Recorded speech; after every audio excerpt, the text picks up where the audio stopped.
Welcome to the Industry Experts Panel at PortfolioWealthGlobal.com. My name is Michelle Holliday. Before we get started with today's amazing interview, we have a brief update on Hive Blockchain Technologies, the first pure blockchain stock that our founder, Tom Beck, suggested on the 18th of September. That was the IPO date at 74 cents Canadian. It now trades at over $3 Canadian. We have received an immense amount of thank yous from our subscribers of our free newsletter in response to this over 300% profit in less than 1 month. Everyone here is thrilled with the company's progress. Stay engaged with our free newsletter at PortfolioWealthGlobal.com and with our extensive research on Hive blockchain technologies at PortfolioWealthGlobal.com/must. Today we are welcoming the legendary G. Edward Griffin. Mr. Griffin is a writer, a documentary film producer, the founder of Freedom Force International. He is listed in Who's Who in America.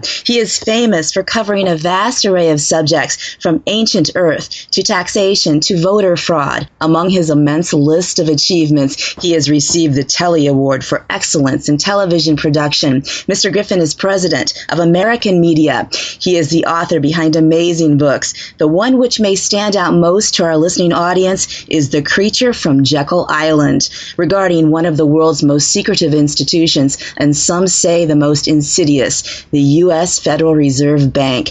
Ed, it is an honor to welcome you to the show. Thank you so much for being here. How are you today? Well, I'm very fine, Michelle, and thank you for inviting me. It's a pleasure. Ed, I'd like to start off right off the top with the Fed.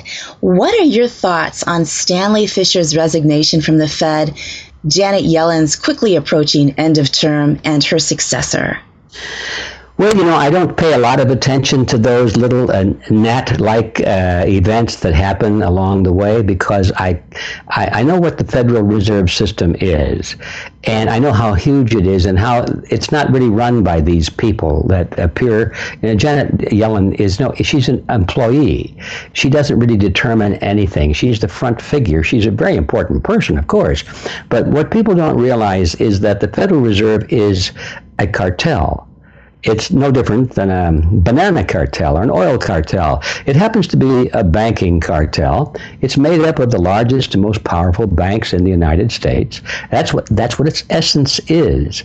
And they have to go through the motions of getting the president to appoint the chairman of the Fed, but the president always makes his selection from a list that's handed to him by his very powerful supporters from the banking industry.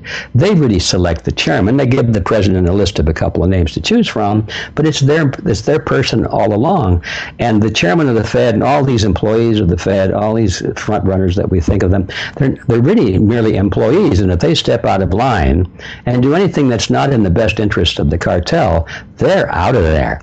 And so it doesn't really make too much difference who is in that position. They all are advocates of fractional reserve banking.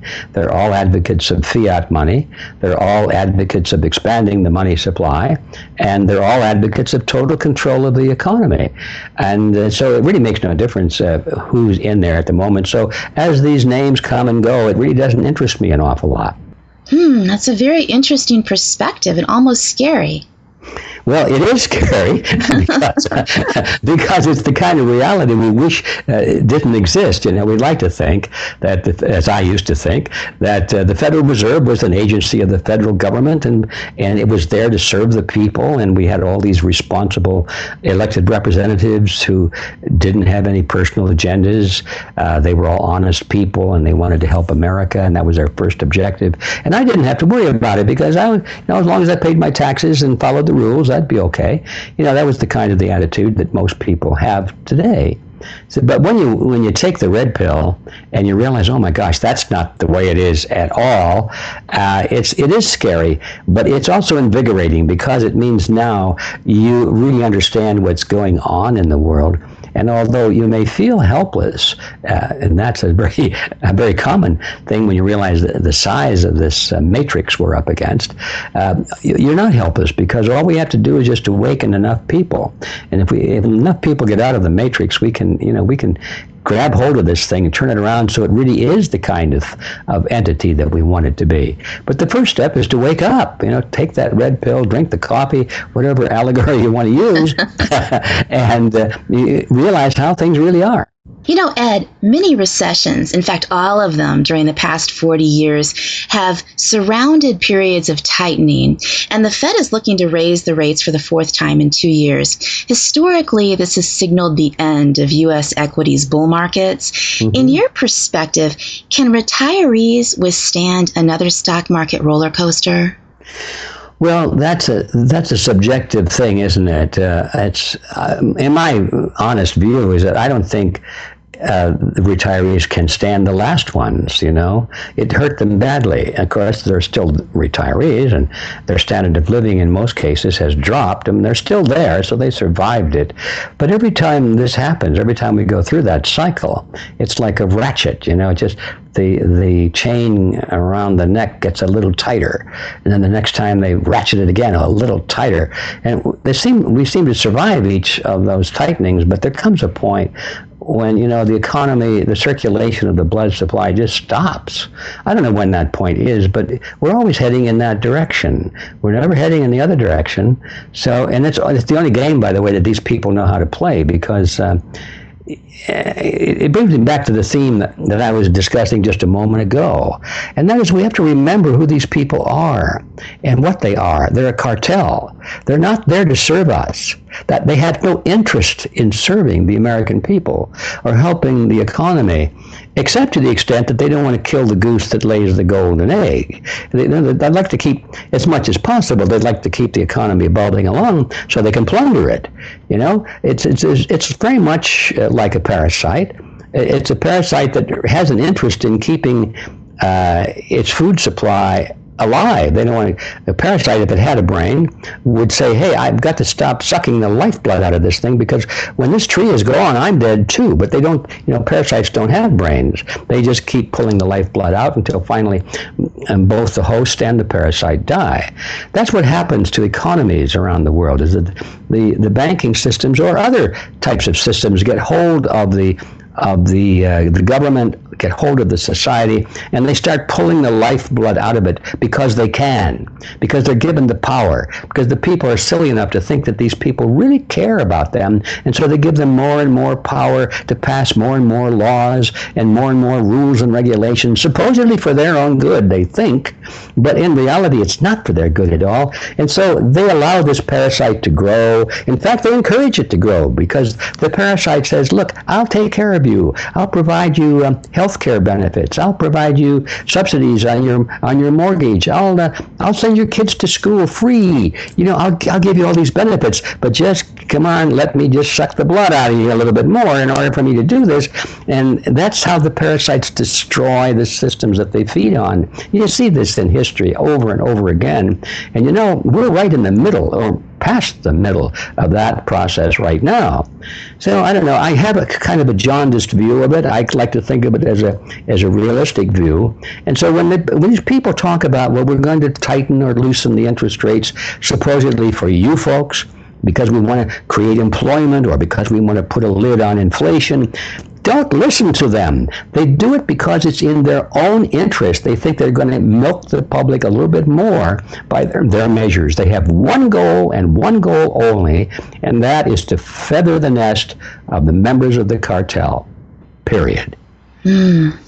Sir, in light of the growing tensions on global warfare with North Korea, which is a growing political divide in the United States, and China seems to be attempting to circumvent the U.S. dollar by bypassing it with oil futures, why are we not seeing more concern or even fear? Why do business leaders and business owners seem to be so confident in the idea of tax reform bringing prosperity?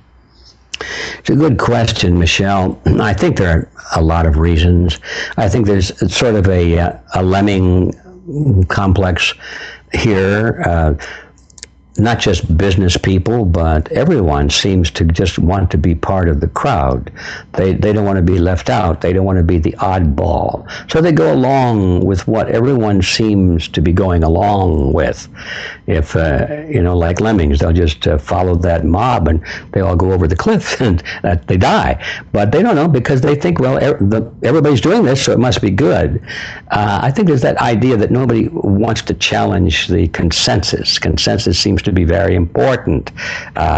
When I see consensus on something, because of my nature, I suppose, I start getting a little curious about, well, wait a minute, if everybody is doing this, it's probably not a good idea.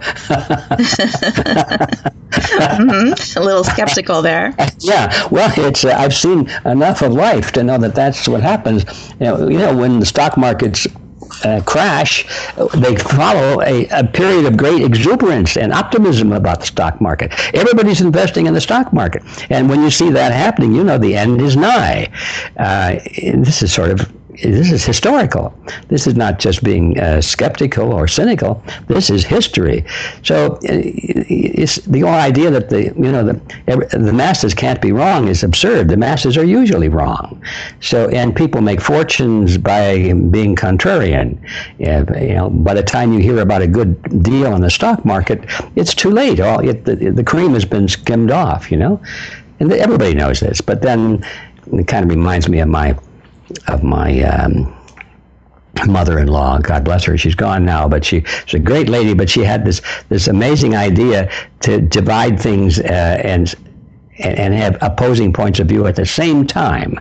For example, we talk often about how the media is controlled and how there is a lot of distortion and spin in the media. And she'd say, yes, you can't believe anything you read in the newspaper. It's all bunk. And then she'd flip open the newspaper and say, hey, listen to this. Right. Well, the newspaper says. Yeah, I guess it's kind of human nature, but that's part of the answer. And I don't know, why did they think that? I think it's because another reason is most of those people have gone through government schools, such as I did. And, we were taught all along the line that government was there to protect us and help us, and that the people who went into government were good people. And we wouldn't elect bad people, would we? Of course not. So everybody that we elect is a good person by definition. We can trust them because we elected them. Our vote sanctified them, And so when people come along and say, well, if the government just had the power to redesign the economy a little bit, if they could put a lid on this, if they could put a stretch on that, if they could take money from this sector and move it over there, if they could reward people for not doing something and manipulate the economy, that somehow these formulas that are designed by men, especially these good men who are in government, everything's going to be fine. So we're taught that, there's no point in even thinking about natural laws because men now are so intelligent and so experienced that they can overcome natural laws. You can overcome gravity. You say, look, we don't have to have water running out to the sea. We can build a dam. We can intervene with nature. And so we can stop the water from running to the sea. And that's often used as an example of overriding nature. But what they don't realize is that nature eventually has her own. They can dam it up, but they can't stop it. It's still going down there, maybe going down a little bit later than it would have, but eventually all that water is going to the sea, dam or no dam. So anyway, I think there's a lot of that, this indoctrination, I would call it, that we get in school, that we can trust these government wizards to fix everything if we just give them a little more power and a little more money. Often seems like you think of government as more of an entity than people. Like you grow up thinking the government is going to do this and the government is going to do that, and you lose the perspective. Oh, absolutely, because, it's one of my favorite themes. I'm almost sorry you brought it up because I could talk for hours on this one. It's the idea of the group versus the individual. There's no such thing as government. There's no such thing as a corporation. There's no such thing as a group. You can't touch a group. You can't see a group. You can touch a person. You can see a lot of people. People are real, but group is not. Group is a word. It's an abstraction. It's a concept of the mind.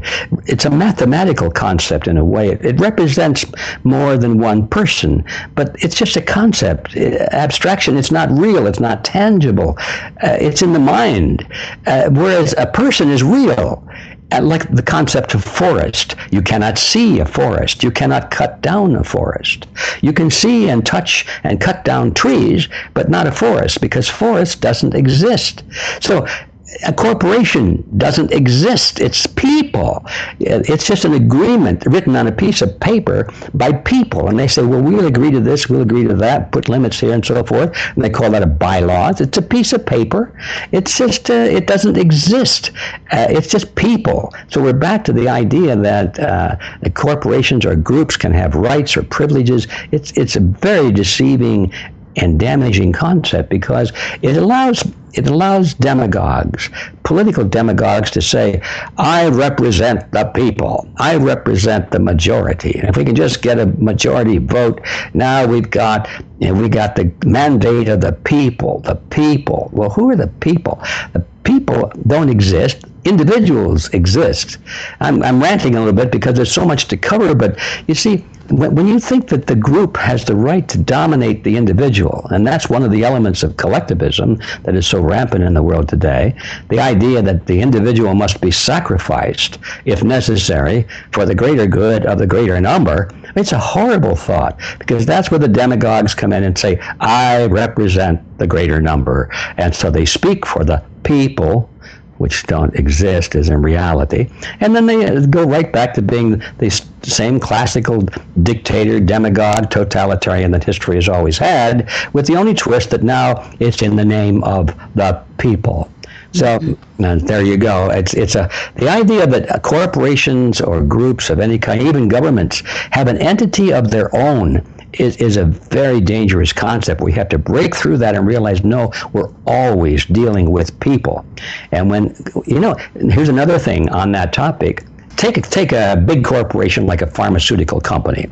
Now, we now know from reading the news for decades that these pharmaceutical companies, and they call them the ethical drug people, they're the most unethical people in the world, maybe next only to bankers and politicians, but they bury facts, they conduct phony experiments, they alter the numbers in experiments, they hide the fact that their drugs are very dangerous, that they make people sick, that they're not safe or effective, that they kill people. They hide those facts. They put those things on the market. They pay off the people at the FDA to put their approval on the fast road, the fast track. They get these drugs out there, and they kill, 50,000, 100,000, 200,000 people because of drug reactions that they knew were there, but they pretended like they didn't know. And so all these people die. It's like warfare. It's genocide. And so finally, 5-10 years down the line, the facts come out. Oh my goodness! Look, these drugs are dangerous. After all, who would have known? And then you find out that they knew, but they buried the facts. And so they're going to fine the company. They're going to make that big bad company pay. So one of these big drug companies gets slapped with a fine for $500 million. Now that'll show them, right? Well, they made $500 billion. It's just a minor cost of doing business. None of the executives who authorized the hiding of the facts, none of the murderers, in other words, none of the killers ever are punished. They never go to prison. They never get a personal fine. The companies they represent pay the fine, which means the stockholders pay it, and these guys get bonuses. So this is one of the things that really is my pet peeve. People can hide behind the protective shield, the curtain of the corporation, as though the corporation were something. People say, those big bad corporations. Nonsense. Corporations don't exist. The people are the ones that exist. It's the people who are hiding behind the facade of a corporation. And it's always the people. Individuals are the core of society, the core of the economy, the core of ethics. They're the core of everything, and no group, corporation, government, or any other false fictitious entity is even playing a game. It's just part of the deception. the individual needs to be held accountable for their action when they call it such and such corporation or the government. Exactly. So, right. Sir, let's return to the topic of the Federal Reserve for a moment. Our audience listening to this who want to see the U.S. Congress take control of the issuance of currency and not give control away to a central bank, how can they make a difference? I'm taking a moment to think about that because it's a complex question. It sounds simple, but sometimes the question is asked in terms of this. They say, what can the average person do? And my answer is, stop being average. Because the average person can do nothing. The average person is complacent. The average person believes everything that the newspaper tells him. The average person honestly believes that all of these politicians are there to help the people. The average person is stupid when it comes to politics and reality. I don't mean to insult anybody by saying they don't have any brain power. Maybe a better word would be they're uneducated. That's more like it. I was stupid in that sense when I started down this path years ago. I just had no information. I never dreamed that this reality existed. So it's not really stupidity. It's just it's being uneducated. So stop being average. We have to, as you mentioned a moment ago, each individual, each of us has to be responsible, assume responsibility for our own lives. Don't turn to this fictitious thing called the government and say, they'll take care of me. No, they'll take care of you all right, as long as you're a good boy and girl and do everything they tell you to do. Then you can get your food stamps and you can get your allocation for an apartment to live in, and you might even be given a 2-week vacation, but you better do exactly as you're told, because otherwise you're out. And so stop being average. That's the first step, and that means you have to take responsibility. That means you have to do a little research. That means you have to question. You have to become maybe not as skeptical as I am, but somewhere in the middle, maybe. I think we need to question authority. Authority, especially if authority is given great power over us, great economic and personal power, that's a magnet. When you have that much power in one place, like in government, for example, in government, the halls of government, that power is a magnet that attracts the predator class. All the criminals of the world want to get a government job because that's where they can practice their crime and not go to prison. And in fact, they're the ones that determine who goes to prison, and that'll be you if you object to it. So question authority. And I think you need to, another one of my great fields, interests, I should say, is the health field. There's a lot of this sort of thing going on in the control of our health care and the kinds of treatment we can receive for illnesses. And people need to take responsibility for their own health as well. And so I think I was about to say that another thing we need to do is respect nature. I think health comes from nature. It doesn't come from a test tube. We don't get cancer because we have a deficiency in some kind of a chemotherapy drug. We get cancer because we have a deficiency of something in nature. So that's part of being skeptical and asking questions and challenging authority and respecting nature. And then finally, I think what the average person can do is they have a feeling. I think we're all given this innate feeling. We know deep down something is wrong. Somebody's cheating us. We know who we can trust if we really just open our inner eye and listen to somebody.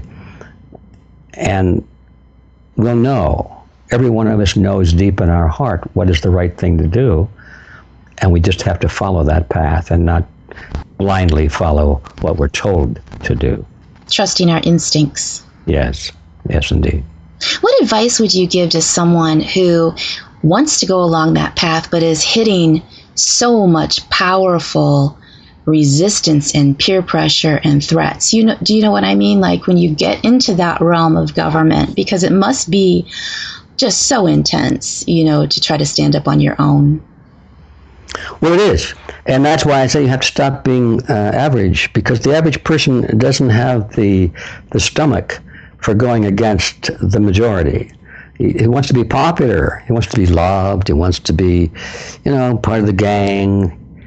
He doesn't want to face the challenge of being himself. He'll often do things that he doesn't agree with. Kids do this a lot. I mean, the peer pressure for children is incredible because little kids have this instinct to go along with the crowd, go along with the group, especially when they're young. But as you get older and you realize that, my gosh, you go along with the crowd and you're going to go over the cliff with the rest of the lemmings, then you just have to stop being average and you have to step out of that crowd and say, okay, I'm not going to do this anymore. It's a hard decision, you're right. And we all want to be loved and be part of the winning crowd. Anyway. Yeah, right. But it certainly takes a lot of introspection and a lot of thinking and a lot of resolve, and then just say, okay, I'm going to do it. I'm not going to be part of this madness anymore. Yeah, it just takes so much to stand up against something like that. And I think that's what allows it to continue, is the fact that people are just afraid, or they want to be part of the power clique, or, whatnot. Yep, that's it. Ed, I wonder if you would please share with us your viewpoint on blockchain technology and cryptocurrencies as a means of liberating much of the power that the governments and the banking institutions now have in the credit system that we live under.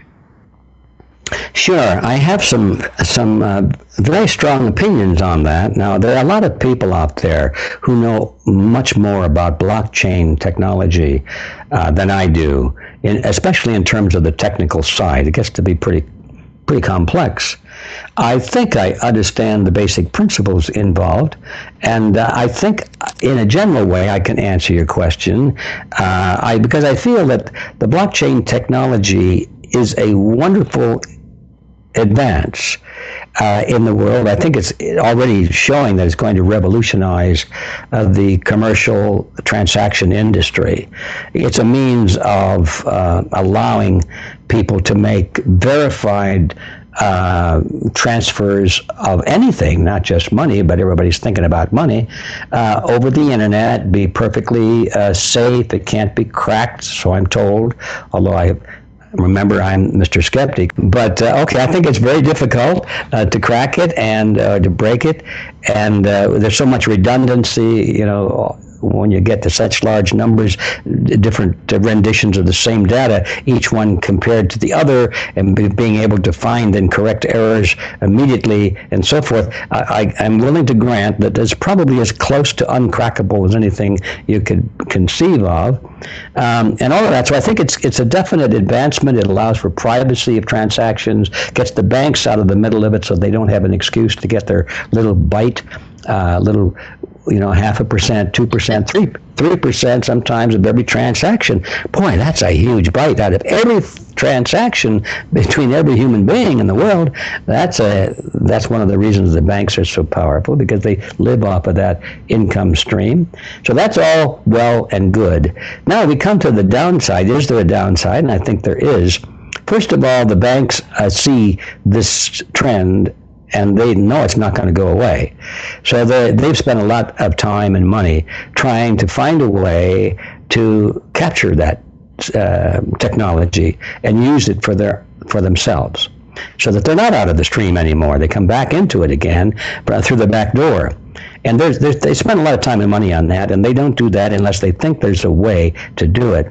And I think there is too, because by the time they get their friends in government into the act, and they have the ability to pass laws that determine what you and I may or may not do with blockchain technology.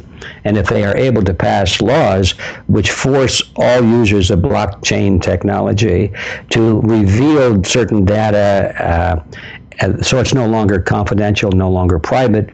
If they make it all go through certain choke points where now it's collectible and blockable by some administrative force like a bank or a government, and these are the things they're working on. They're trying to find out ways to subvert the blockchain technology or limit it so that it no longer performs as we dream of it performing. So that process is underway now. I think it's possible for them to do that, especially as long as they have the power of law behind them, because they can force people to live under a system where, even though they might get away with doing it for a while because it might be relatively undetectable. Eventually, it's detectable. Eventually, everybody will do something which will reveal that they're doing something which is illegal, and that's where they catch you and put you in prison or whatever they do, fine you to the point of extinction. So those are things we need to be aware of. It's not really a downside to the blockchain technology, but it's part of the, we were talking about earlier, being realistic. We know that it's not an easy shot. There are some handicaps coming along. And then finally, the one that concerns me more perhaps than any of the others is that many people are looking at the Bitcoin revolution and all the other cryptocurrencies as a means of solving the fiat currency problem. And you see, the one thing about cryptocurrency is that it's lacking one of the major qualities of a good money system.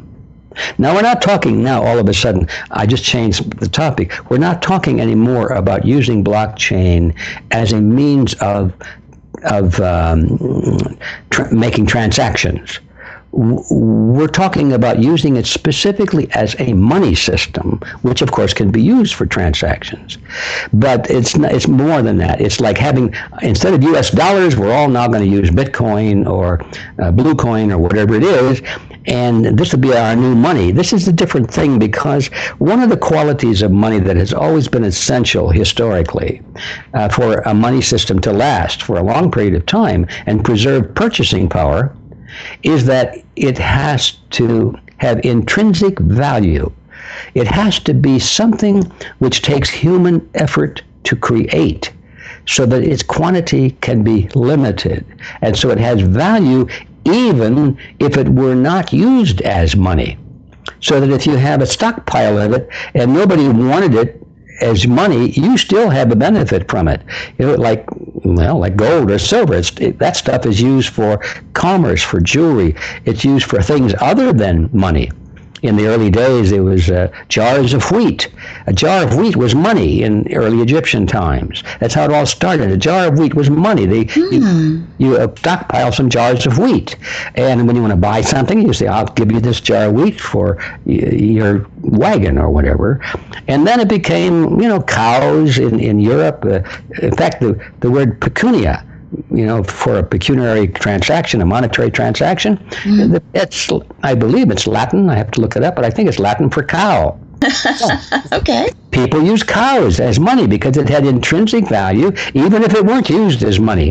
And this has been true throughout history. The best money that's lasted the longest with the stable purchasing power has that quality, in addition to other qualities. But that was always one of them. So now we look at cryptocurrency, and there's nothing of intrinsic value there at all. So I'm saying that this is a potential weakness. If the power goes down, if there's an EMP or a coronal mass ejection from the sun that blows up all of the transformers at the power stations, and we don't have electricity for 20 years, where's your Bitcoin? It's not there. It's vaporware. You can't eat it, and you can't build a house with it. It's gone. Of course, you can say, well, so is the American dollar, and that is true, because but that's one of the weaknesses of the American dollar. It has no intrinsic value. So you see, the same problem exists with cryptocurrencies that exists with fiat currencies in that sense. Now, that doesn't mean I'm critical. I'm a little critical of it. It doesn't mean that I'm opposed to the use of these currencies. In fact, I'm a big fan of them. I'm just back to my theme again. We got to be realistic and don't just go blindly into something without realizing that there are some potential problems. And insofar as limiting the quantity of money out there, like Bitcoin has a built-in limit of, I don't know how many millions or billions of Bitcoin there are, but when you come to the end of the line, that's it. You can't make any more. And so people like myself, we say, hooray, that's a great system. They can't just expand the money supply so that there's so many units out there that they don't buy anything. But now we come to the reality again that once you reach the top of Bitcoin's capacity to produce anymore, which they're getting close to, Then other currencies come along, and now we had Bitcoin 2 and Bitcoin 3. Whoop, now we just doubled the money supply or tripled it and so forth. So, humans have a great ingenuity. They can get around things like that. So I'm just back to the point where saying we should be cautious that I don't think we're ever going to replace a sound money system. We're never going to find a replacement sound money system that doesn't have some backing by something of intrinsic value for that reason. Meanwhile, it's a great game. I think that people that buy Bitcoin or other of these currencies are probably going to make a lot of money because the demand for them will expand. And they're bubbles. Let's face it, they're bubbles. And people who are in bubbles can make a lot of money. And I'm in those currencies, and I know they're a bubble. I'm intending to make a little money on them, but I'm not staying in the bubble, you see? Yeah, before it pops. Yeah. Every time I make a little money, I pull some of it out and put it into gold. I think it's a great way to acquire gold and silver. But I'm not going to have all my winnings, so to speak, in the bubble when it goes pop. That's kind of my overview of cryptocurrencies. Well, that brings me to my next question. Are you bullish on silver? And if you are, is it because of its historic role as a monetary metal or an industrial one? Because right now it trades like an industrial element, so it does not carry the same premium value as, say, gold possesses. But if that changes, silver could trade at a 40-to-1, a 30-to-1, or even a 20-to-1 ratio to gold. So, one of our previous guests believes that the system will reset and that silver will be worth as much as 45 times today's purchasing power. What are your thoughts on the future of silver? Well, I agree with that. I think that silver is undervalued. There are a lot of reasons for that. Some of them they don't make sense to me, but I'm sure that the price of silver is what it is mainly because of manipulation. The same thing as gold, by the way. There still are powerful manipulations going on to suppress and depress, I should say, the market value, the market trading value of both gold and silver. But that aside, as I said earlier, you can put a dam and stop the water from going to the ocean for a little while, but sooner or later, the water gets to the ocean. And that's one of the natural laws that applies to commodities and money if it's backed by something of value. Eventually, the true value of that substance is going to make itself known. I don't know when, but eventually it will. So when I look at the prices of gold and silver, I don't really think about them as investments, whether the price is going to go up or whether it's going to go down.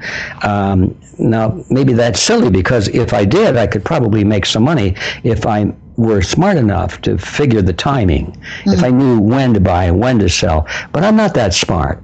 So I look at gold and silver not as an investment at all, but as a savings. If I have a little bit of extra money, a little bit of extra wealth, in other words, I don't need it right away, that's wealth. And to me, that's the definition of wealth. You've got some money or something that can be converted into money that you don't need. That's a measure of your wealth. If I have a little bit of that, I don't buy gold and silver because I think the price is going to go up. I think it's because I buy it because it's going to preserve the purchasing power of my money. It's going to get me out of the fiat world where the value of my dollars is going down every minute a little bit, and into the reality world of gold and silver where, the prices go up and down, but if you even out the sawtooth and just draw a straight line, you can see it pretty well keeps pace with inflation. So what it really does, even though there are ups and downs, you just ignore those and level that line out. You know that you're protecting your wealth against being destroyed by inflation. But so that's my answer. I don't even think about whether prices are going to go up or down next week or next year, or what the ratios are going to be. I don't know. I'm not smart enough for that. But I do know that it's a protection of whatever wealth I might have been able to put aside. Ed, do you see a day in which the U.S. dollar might not be the dominant currency in the world? And what would that do to the inflation of the United States? Right now, there's such an excess of U.S. issued credit because of entitlements and government subsidies, defense expenditures, and other state expenses. What would happen to the country? Oh, I hate to even try to describe it because it's scary. People don't want to think about it, and they certainly don't want to hear about it. But you asked the question, and yeah, I can see the day. It's very clear that the day is coming when the U.S. dollar is not going to be the dominant currency of the world. And it's just as clear as the nose on my face. And people around the world are still accepting U.S. dollars, less than they used to, by the way, but they still they'll accept them, mainly because the U.S. still is a powerful country. We still have the military. And if we didn't have the military presence around the world and didn't demonstrate our ability to destroy any country that resisted our banking system and resisted using U.S. dollars in the purchase of oil, for example, the petrodollar concept, if we couldn't back up and make them buy things in dollars, if we couldn't do that with our military, then they wouldn't do it. They would find some other currency. And that day, I think, is coming. And when it comes, not if, but when it comes, then the great and powerful position that the United States has had in the world will collapse like a house of cards. And all of that money that's around the world, what they sometimes call the euro dollars, which are not just in Europe, but they're all around the world, will come back here. We create money over the years. We've been doing this now for decades. We create money like it was made out of nothing, which it is.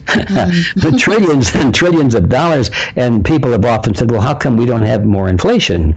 Well, it's because the rest of the world has accepted those dollars. They've taken them. They're using American dollars to conduct major transactions around the world. So it's already the U.S. dollar is like an international monetary unit for serious transactions. So that's where most of our newly created dollars have gone, and we send them overseas, and then those countries send us the products that they make. So we send them the worthless pieces of paper, and they send us refrigerators and cars and TV sets and clothing. So we get all the real stuff, and they get the paper stuff. So we say, that's a good deal. Except that now the paper stuff comes back, and it buys up our real estate, our stocks, and it buys up our apartment buildings, it buys up companies, it buys up politicians, anything that's for sale, and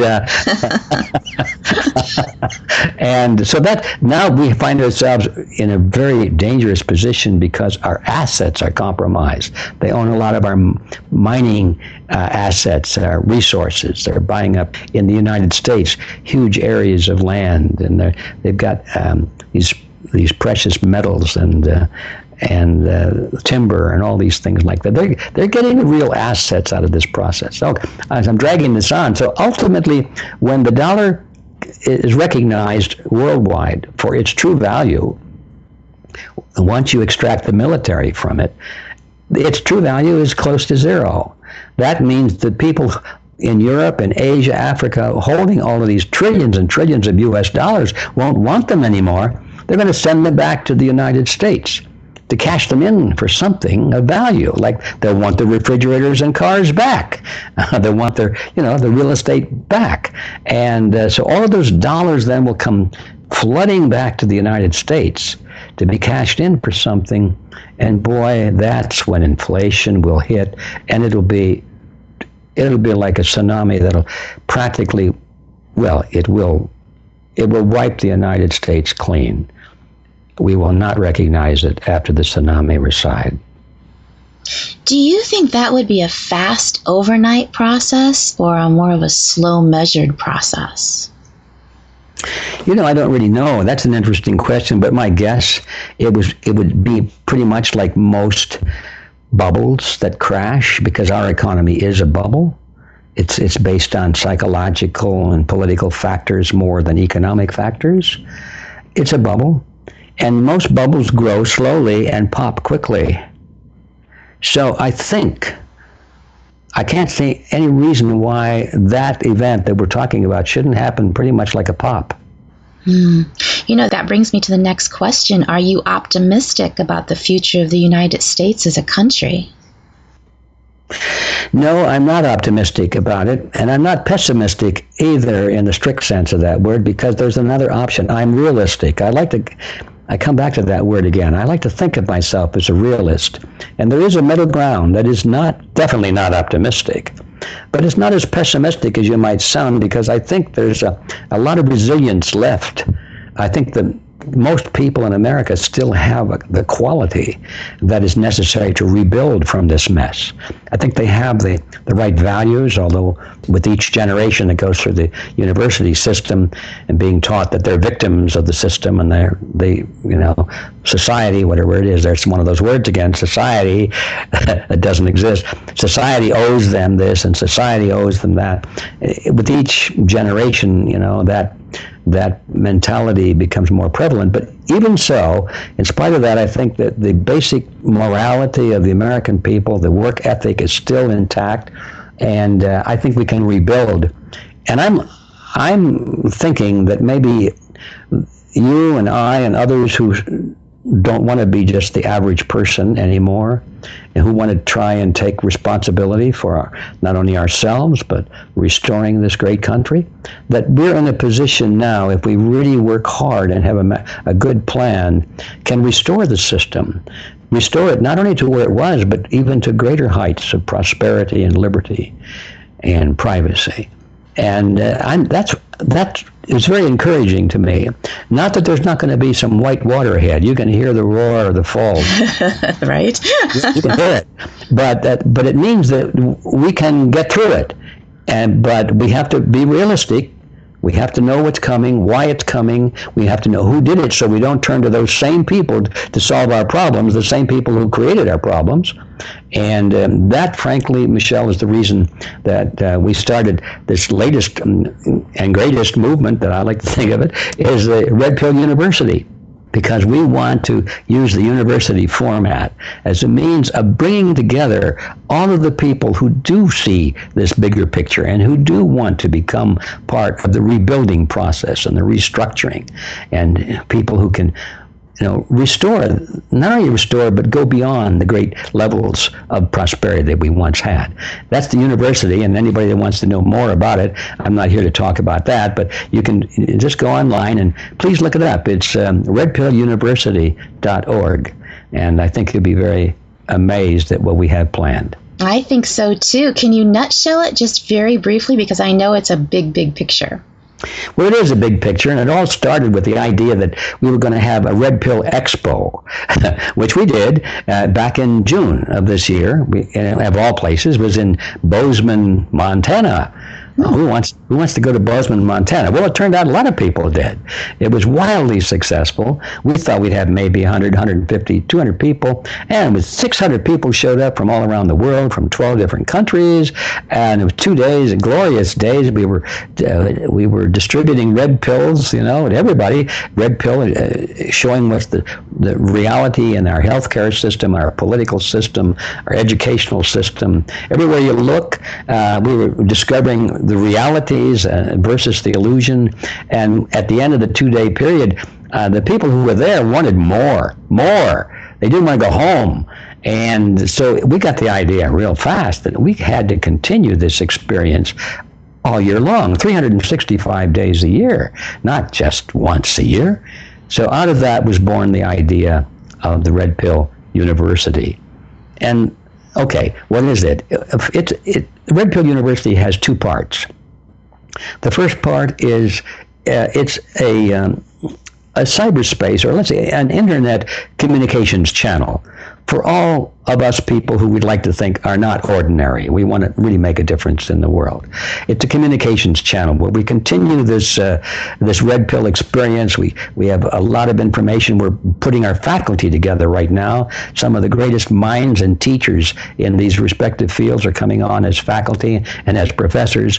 And of course, all of that is online. We've got courses. We've got a chat room. We've got contests. We've got videos, documentaries, we've got all that stuff. And it's a means of creating a unity across this whole freedom movement. Because, most of us have been taking one or two red pills over the years. We had no idea that there were other areas that were just as compromised as the ones we were aware of. And when we brought all of these people together and they all started to discuss and describe their own experiences in other areas, it was really astounding. It was one of the most educational and, enlightening experiences of my life, and it turned out for many people who were there. So we found that even though people had different perspectives, they came from different backgrounds, different cultures, different nations, both sexes, some very wealthy people, some very poor people, all races, all religions, all cultures, they all understood there was a common ground. They all had a common problem, and that is that government regulations and taxation was crushing them and taking away their freedom of choice. Their freedom of choice. If they just had freedom of choice, they could solve these problems, I should say. But they didn't have them anymore. For example, just to clarify what that means, now there's this big movement that you have to vaccinate your kids, or you're going to go to prison. Now that's insane. You don't have the freedom to protect your children from what you think is harm.